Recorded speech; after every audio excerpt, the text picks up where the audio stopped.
So I'm here in Southampton in my hometown, the town where I was born, getting ready to speak at an event tonight, and I'm quite excited about this one just because it's like a homecoming for me.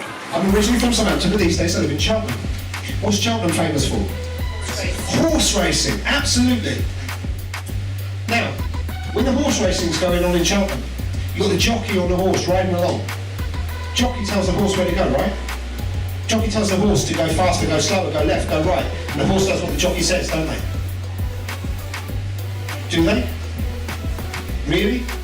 You think about it, have you ever watched horse racing and seen the jockey thrown off the horse? And then the horse goes wherever the hell it wants? Why am I telling you this?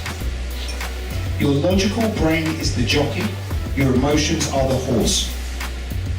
Your logical brain thinks it's in control, your emotions are really. Let me give you a little scenario. Imagine for a minute it's Monday morning, because it's something that only ever really seems to happen on Mondays. It's Monday morning, someone comes in your office and announces they're on a diet. Right? It's always on a Monday. Someone comes in and announces they're on a diet, and then they walk into the kitchen. And when they get into the kitchen, what's waiting in the kitchen? Cake! You got it, cake! And what's the conversation that takes place at that point? Cake? Cake? But like today's my detox get healthy day. Who wanted cake? Now, the logical brain would go, yeah, and you've decided you're getting healthy. You don't want that cake. But what wins? It ain't the jockey, it's the horse. The horse goes, screw it, I'll start the diet tomorrow. Doesn't he? Yeah. I've said it before, it's about the ripple effect. It's about getting stuff out, but it's also about getting stuff out and not worrying about getting it perfect. You know, the lighting on this video right now probably isn't the best that it could be. It's me in my car, it's dark outside. Actually, the person that was hosting the event that I've been speaking at made a video at the end and made a small mistake in what they were saying. And ironically, they were talking about done beats perfect. They were talking about the idea of, that I keep spreading of get stuff done even if you don't get it right. And one of the main things we learned is dumb beats not dumb, done beats perfect. And that illustrates the point perfectly, because whilst this video is far from perfect, it's done. Yeah, and it's still going out, right? Yeah. So it's Friday morning, getting ready to deliver another seminar. Done quite a few miles since speaking last night in Southampton. I'm now in Wolverhampton. The two places may sound similar because they're both Hamptons, but believe me, if you know your geography of the UK, you know they're nowhere near each other. And today's going to be an exciting day because this is one of my mastermind events. And so we've got a group of people coming together to actually learn today about how to create content video. A lot of people, the thing that holds them back if they want to create videos and put videos out online is the fear of trying to get the video perfect. But guess what?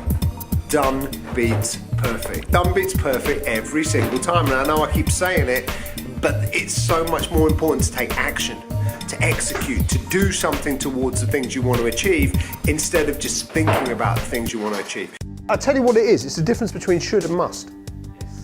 For so many people, they think about all the things they should do. For you, you have no choice, so it becomes a must. And if you think about anything in your life, if you take the things that are shoulds and you turn them into musts, you'll make them happen, won't you? You know, it's a really good example of this. Have you ever gone and bought something, maybe on like a finance payment, and thought, I'm not sure that I can actually afford this? Once you've signed the contract, do you find the money? Every single time, right? Because it becomes a must for you. But if you were to sit there and try and make sure you could afford it, would you actually take that step? Probably not.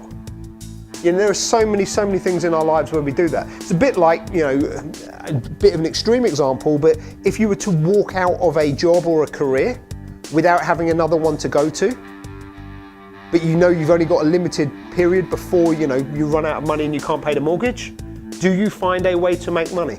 Do you find another job? Do you find yourself a new position? The answer is, for most people, yes, because you're so focused on doing it. What stops you from doing the things you really want?